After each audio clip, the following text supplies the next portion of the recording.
Alrighty, we are at part 2 of turning a blue door to red. So we already have the, let's call it the primer on the door. So I got it up to a lightness enough that when I put a red over this, it'll just sit on top of the white and it'll be hopefully a color similar to this over here in the flower bed. So anyhow, we used our white acrylic ink to start and covered this dark area. And we also covered up the window because once we changed this door to red, we would want a different color in the window. So anyhow, I thought I would show you how I set up my palette with my inks. So I have them ready to go.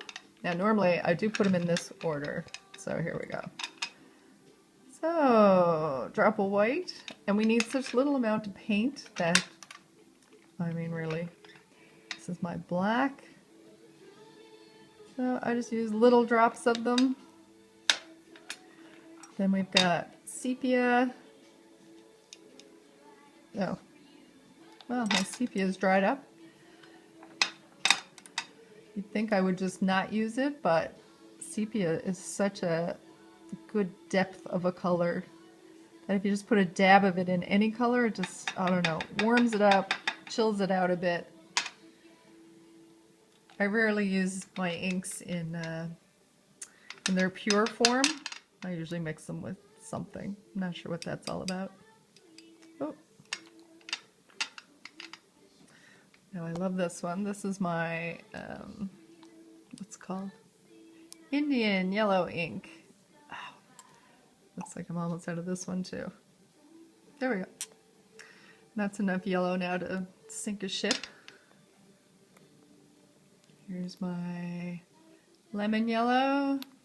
The two different yellows really give you more of a range to work with because they're totally different. And this is my super red, and it's called Red. This is one of my oldest inks. I don't even know if this company exists anymore. Anyhow, and I have indigo, which is this color. And in order to do a red door, you're maybe wondering why I have all these colors out. It's because you never know what way you're gonna want your ink to go as you're applying it to the painting. So what I do is I just have all the colors out, and especially with acrylic inks, you have to work so fast, so you don't want to be wasting time getting your yellow out that you didn't think you needed while everything is drying.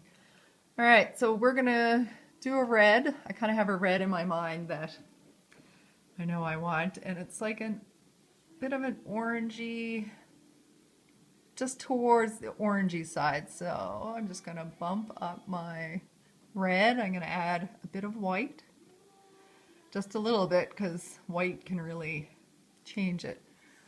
All right, get in a little bit closer. I want it a little more orange. Ooh, so delicious. Yeah.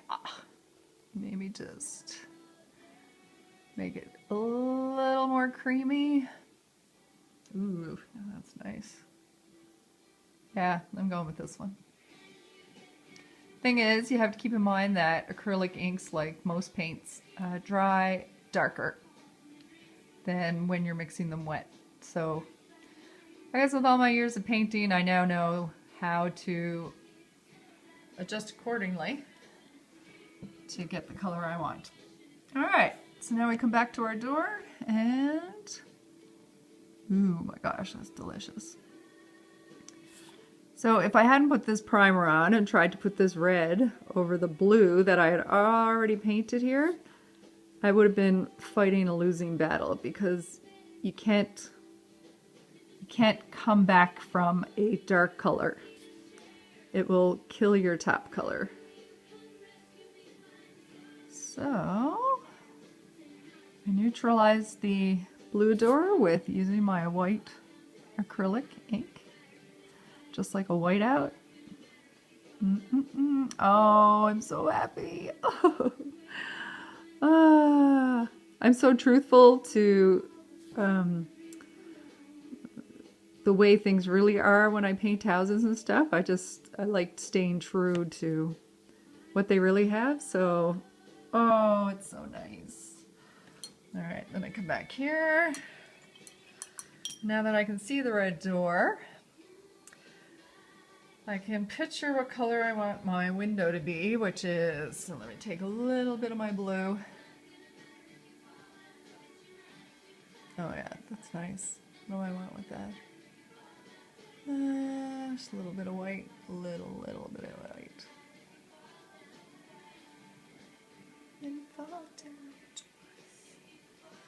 Lovely Loeb. I think I'm gonna make this a bit greener. Whoa, that's a lot greener here. That shows you what yellow can do to your ink. So rather than try to bring this back to blue, I'm just gonna move over to the side and add my, ooh, I think this color. All right, and then I just add a little bit of water because I'm not sure how dark I'm gonna want my window. All right, here we go. And keeping in mind that windows kind of do random things because, you know, they have glass in them and they get warped and they reflect different things. So to have one solid window would be rare. So I just kind of mix in some colors and I don't know if I'm loving this green. So even though acrylic inks are very permanent,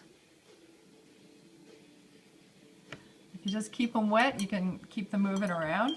Anyhow, so that is changing a blue door to red. In this session, we started with the primer on the door, which is white acrylic ink. So what I'll do after this is I will put these shadows back in over the top of the door so that it just sits back again. Right now it's popping out like almost like a comic.